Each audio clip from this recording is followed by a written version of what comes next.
TNPSC group 2 2A group 4 updated syllabus இப்போ update பண்ணதில் unit 6 where to study, அதுவும் topic wise யாராவது சொன்னால் நல்லாயிருக்கும்னு நினைக்கிங்களா? அப்போ இந்த வீடியோ உங்களுக்காக தான். ஹாய், ஹலோ, வணக்கம் and welcome to my YouTube channel Phoenix வெற்றி கூட்டம். இந்த வீடியோவில் இப்போ நம்ம என்ன பார்க்க போகிறோம் அப்படின்னா, டிஎன்பிஎஸ்சி இப்போ சிலபஸை அப்டேட் பண்ணாங்க. அதில் 6th யூனிட்டாக இருக்கிறது என்னதுன்னா, தமிழ்நாட்டின் வரலாறு, பண்பாடு, மரபு மற்றும் சமூக அரசியல் இயக்கங்கள். இதிலிருந்து 20 கொஷின்ஸ் கேட்போனும் அவங்க சொல்லிட்டாங்க. இதுக்கான வேர் டு ஸ்டடி, அதுவும் டாபிக் வைஸ் இந்த வீடியோவில் பார்க்க போகிறோம். வாங்க வீடியோக்குள்ளே போகலாம். இப்போ இதில் இந்த டாபிக் யூனிட் 6 அப்படிங்கிற டாபிக் நம்ம ஓல்டு சிலபஸில் இருக்கிற 8th டாப்பிக்காக யூனிட் 8 நம்ம படிச்சிருக்கோம். அதுதான் அப்படியே யூனிட் 6 கொடுத்துருக்காங்க. இதில் ஃபஸ்ட்டு டாபிக் என்னென்னா, தமிழ் சமுதாய வரலாறு, அது தொடர்பான தொல்லியல் கண்டுபிடிப்புகள். இது ரொம்ப முக்கியமான டாபிக். இதில் கரண்ட் அஃபேர்ஸையும் நம்ம சேர்ந்து படிச்சுட்டே வரணும்.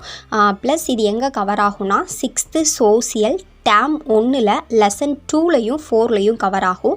இதே இது 6th சோசியல் டேம் 2ல் லெசன் 1லையும் டேம் 3ல் லெசன் 1லையும் கவர் ஆகுது. நெக்ஸ்ட்டு 9th சோசியலில் லெசன் 1 and 3ல் கவர் ஆகுது. 11th எத்திக்ஸ் லெசன் 1லையும் 11th ஹிஸ்ட்ரி லெசன் 1, 2, 5, 6லையும் 12th எத்திக்ஸ் லெசன் 5லையும் இது கவர் ஆகுது. இந்த டாபிக் கவர் ஆகுது. நெக்ஸ்ட்டு செகண்ட் டாபிக் நமக்கு என்ன கொடுத்துருக்காங்கன்னா, சங்ககாலம் முதல் இக்காலம் வரையிலான தமிழ் இலக்கியம்.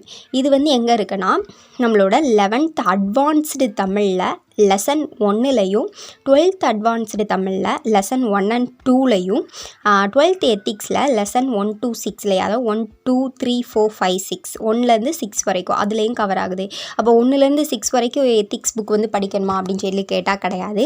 இதில் சங்க காலத்துலேருந்து இப்போ வரைக்கும் உள்ள அந்த டாபிக் வைஸ் படித்தா போதும். நெக்ஸ்ட்டு என்னென்னா, 3வது டாபிக் திருக்குறள். திருக்குறளில் கீழே இதுக்கு கீழே சப்ஹெட்டிங்காக ஒரு 6 டாபிக் வரும். இது எங்கே தான் படிக்க முடியும்னா, தனியாக கிடையாது. இது நம்ம 6th-லேருந்து 12th வரைக்கும் நம்ம ஸ்கூல் புக்கில் உள்ள Thirukkural, old book, new book, இதில் உள்ள திருக்குறள், அந்த திருக்குறள் சம்மந்தப்பட்ட அந்த விஷயங்கள் எல்லாமே படித்தா போதும். நெக்ஸ்ட்டு 11th எக்கனாமிக்ஸில் லெசன் 7ல் திருக்குறளை பற்றி ஒரு டாபிக் இருக்குது. அதையும் 11th காமர்ஸில் லெசன் 1லையும் 3, 4, 5 நெக்ஸ்ட்டு 18, 19 அடுத்து 21லேருந்து 25லையும் திருக்குறளை பற்றி கொடுத்துருக்காங்க. அந்த டாப்பிக்கை மட்டும் ஸ்பெசிஃபிக்காக நம்ம படித்தா போதும், எல்லாத்தையும் படிக்கணுங்கிற அவசியம் கிடையாது. நெக்ஸ்ட்டு 12th காமர்ஸ்லேயே அதே மாதிரி தான் 1லேருந்து 28ஆம் பாடம் வரைக்கும் திருக்குறள் ஸ்பெசிஃபிக்காக ஒரு சில டாபிக் அந்த பாடத்துலலாம் இருக்குது. அதை மட்டும் படித்தா போதும். நெக்ஸ்ட்டு 11th எத்திக்ஸில் லெசன் 8, 9, 10ல் நெக்ஸ்ட்டு 11th பாலிட்டி லெசன் 15லையும் திருக்குறள் பற்றின டீட்டெயில்ஸ் இருக்குது. அந்த டாபிக் மட்டும் படித்தா போதும், ஃபுல்லாக படிக்கணுங்கிற அவசியம் கிடையாது. அடுத்து ஆங்கிலேயருக்கு எதிரான தொடக்க கால கிளர்ச்சி. இது நம்ம ஆல்ரெடி ஐஎன்எம்லையும் படிப்போம். 10th ஹிஸ்ட்ரியில் லெசன் 9ல் இருக்கும். இது ஹிஸ்ட்ரியிலையும் கவர் ஆகும். அடுத்த டாபிக் என்னென்னா, விடுதலை போராட்டத்தில் தமிழ்நாட்டின் பங்கு. இது எங்கே இருக்குன்னா, 8th ஹிஸ்ட்ரியில் லெசன் 4லையும் 10th ஹிஸ்ட்ரியில் லெசன் 6லையும் 11th ஹிஸ்ட்ரியில் லெசன் 18லையும் கவர் ஆகுது. அடுத்து விடுதலை போராட்டத்தில் பெண்களின் பங்கு, ரொம்ப முக்கியமான டாபிக். இது எங்கே இருக்குன்னா, 6th தமிழில் லெசன் 7லையும் 10th ஹிஸ்ட்ரியில் லெசன் 10லையும், இது ஆல்ரெடி ஐஎன்எம்மில் படிப்போம். அடுத்து 11th ஹிஸ்ட்ரியில் லெசன் 18ல், இதுவும் ஐஎன்எம்மில் படிப்போம். அடுத்து தமிழ்நாட்டில் பல்வேறு சீர்திருத்தவாதிகள், சீர்திருத்த இயக்கங்கள் மற்றும் மாற்றங்கள் அப்படிங்கிற டாபிக்.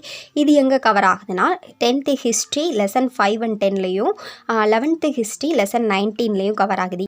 இப்போ அப்டேட்டட் சிலபஸில் உள்ள யூனிட் 3, யூனிட் 6 இது எல்லாமே ஒன்றுக்கு ஒன்று தொடர்புடையது தான். ஒரு இதில் டாபிக் தான் இன்னொரு இதுலேயும் வந்திருக்கும்.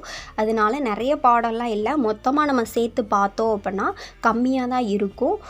ஜிஎஸ்க்கு இந்த நியூ சிலபஸில் ரொம்ப இம்பார்ட்டன்ஸ் கொடுக்கணும் அப்படிங்கிறதுனால எதையுமே அவ்வளோவா ஒமிட் பண்ணாமல் நல்லா தெளிவாக படிச்சிருவோம். இந்த மாதிரி நிறைய யூஸ்ஃபுல்லான videos, where to study, next hand written notes, shortcut இதெல்லாம் உங்களுக்கு வேணும் அப்படின்னா இந்த சேனலை சப்ஸ்கிரைப் பண்ணி வச்சுக்கோங்க. தேங்க்யூ ஃபார் வாட்சிங். நன்றி.